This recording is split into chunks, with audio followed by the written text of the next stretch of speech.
Hi hello ವೀಕ್ಷಕರಿಗೆಲ್ಲ ಸ್ವಾಗತ. Tomato ಹಣ್ಣಿನಿಂದ ಒಂದು ರುಚಿಯಾದ ತಿಳಿ ಸಾಂಬಾರನ್ನು ಕ್ವಿಕ್ಕಾಗಿ ಮಾಡುವಂತಹ ಒಂದು ಸಾಂಬಾರ್ ರೆಸಿಪಿಯನ್ನು ನಾನು ನಿಮಗೆ ತೋರಿಸ್ಕೊಡ್ತಾ ಇದ್ದೀನಿ. ಇಲ್ಲಿ ನಾನು 6 ಟೊಮೊಟೊ ಹಣ್ಣನ್ನು ತಗೊಂಡಿದ್ದೀನಿ. ತಿಳಿ ಸಾಂಬಾರು ಮಾಡಲು ಏನೇನು ಬೇಕು ಅಂತ ಮುಂದೆ ನೋಡೋಣ. ಇಲ್ಲಿ ನಾನು 4 ಬೆಳ್ಳುಳ್ಳಿ, ಸ್ವಲ್ಪ ಸಾಸಿವೆ, 1 ಎಸಳಷ್ಟು ಬೇವಿನ ಸೊಪ್ಪು, ಅರ್ಧ ಈರುಳ್ಳಿನ ಕಟ್ ಮಾಡಿದ್ದೀನಿ. ಇನ್ನು 6 ಟೊಮೊಟೊ ಹಣ್ಣು ಸಣ್ಣದಾಗಿ ಕಟ್ ಮಾಡ್ಕೊಳ್ಳಿ. ಆಮೇಲೆ ಖಾರಕ್ಕೆ ತಕ್ಕಷ್ಟು ಖಾರದ ಪುಡಿ, ಒಂದು MTR ಮಸಾಲ 1 ಚಮಚ ತೊಗೊಂಡಿದ್ದೀನಿ, ಸ್ವಲ್ಪ ಸಾಸಿವೆ, ಹಾಗೆ ಇಲ್ಲಿ ನೋಡಿ ಸ್ವಲ್ಪ ನಾನು ಬೋಲ್ಡ್ ಕಾಳು ಅಥವಾ ಪೆಪ್ಪರ್ ಪೌಡ್ರನ್ನ ಮಾಡಿಟ್ಕೊಂಡಿದ್ದೀನಿ.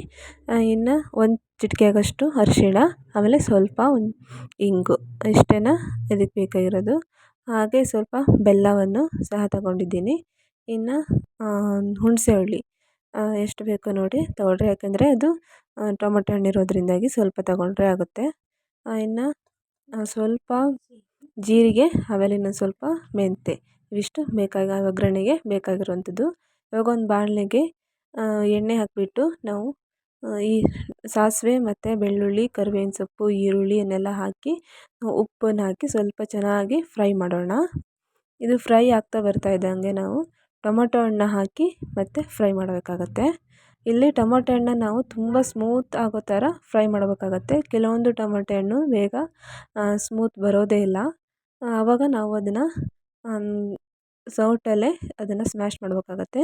ಇವಾಗ ಟೊಮೊಟೊ ಹಣ್ಣು ಹಾಕಿ ಫ್ರೈ ಮಾಡ್ತಾಯಿದ್ದೀನಿ. ಈಗ ಒಂದು 2 ನಿಮಿಷ ಇದನ್ನು ಮುಚ್ಚಿಟ್ಟು ಬೇಯಿಸೋಣ.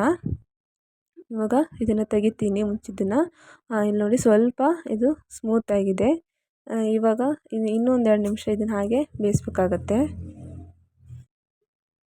ಇವಾಗ ಇದು ಫುಲ್ಲು ಸ್ಮೂತ್ ಆಗ್ತಾ ಬಂದಿದೆ. ಇವಾಗ ನಾವು ಸ್ವಲ್ಪ ಸೌಟಲ್ಲೇ ಸ್ಮ್ಯಾಶ್ ಮಾಡಿಕೊಂಡ್ರೆ ಸಾಕು, ಚೆನ್ನಾಗಿ ಕರಗುತ್ತೆ. ಇವಾಗ ನಾನು ತಗೊಂಡಿರುವಂಥ ಎಲ್ಲ ಮಸಾಲೆ ಐಟಮ್ನ ಹಾಕೋಣ. ಇಲ್ಲಿ ನಾನು MTS ಸಾಂಬಾರು ಪೌಡ್ರನ್ನ ಬೇಗ ಹಾಕ್ಕೊಳ್ತಾ ಇದ್ದೀನಿ ಇವಾಗಲೇ. ಆ್ಯಕ್ಚುಲಿ ಅದನ್ನು ನಾವು ಸಾಂಬಾರಾಗಿ ಇಳಿಸುವಂಥ ಟೈಮಲ್ಲಿ ಹಾಕಿದರೆ ಅದು ಫ್ಲೇವರ್ ಚೆನ್ನಾಗಿ ಸಿಗುತ್ತೆ ನಮಗೆ. ನೀವು ಆ ಥರನೂ ಮಾಡ್ಬೋದು, ಅಥವಾ ಇವಾಗಲೇ ಎಲ್ಲ ಸೇರಿಸಿ ಹಾಕಿ ನೀರು ಹಾಕಿಬಿಟ್ಟು ಚೆನ್ನಾಗಿ ಕುದಿಸೋ ಟೈಮಲ್ಲೂ ಸಹ ಹಾಕ್ಬೋದಾಗುತ್ತೆ. ಇವಾಗ ನೀರು ಹಾಕಿ ಇದರಲ್ಲಿ ನಾನು 5 ಲೋಟಷ್ಟು, ನೀವು ಮೀಡಿಯಮ್ ಸೈಜಿನ 5 ಲೋಟಷ್ಟು ನೀರು ಹಾಕ್ಬೋದು. ಇವಾಗ ಸ್ವಲ್ಪ ಹುಣಸೆ ಹುಳಿನ ಹಾಕ್ಕೊಳ್ಳೋಣ. ಉಪ್ಪು ನಿಮಗೆ ಎಷ್ಟು ಹಾಕಿದ್ದೀರಾ ನೋಡಿಕೊಂಡು ಇನ್ನೊಂದು ಸರ್ತಿ ಉಪ್ಪು ಹಾಕ್ಕೋಬೋದು.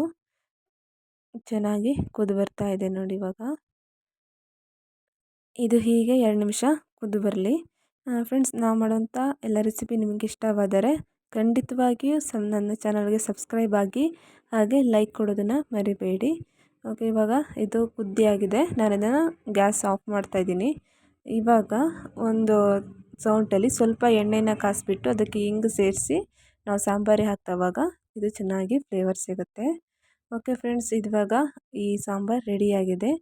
ತಿಳಿ ಸಾಂಬಾರು ಊಟದ ಜೊತೆಗೆ ತುಂಬ ಟೇಸ್ಟಾಗಿರುತ್ತೆ, ಹಾಗೂ ಕ್ವಿಕ್ಕಾಗಿ ಮಾಡುವಂತಹ ಸಾಂಬಾರು. ಯಾವುದೇ ರೀತಿಲಿ ಮಿಕ್ಸಿಯ ಉಪಯೋಗ ಅಂತೂ ಇರೋದೇ ಇಲ್ಲ ಇದರಲ್ಲಿ. ಎಲ್ಲರೂ ಸಹ ಈಸಿಯಾಗಿ ಮಾಡುವಂಥ ಸಾಂಬಾರು ರೆಸಿಪಿ.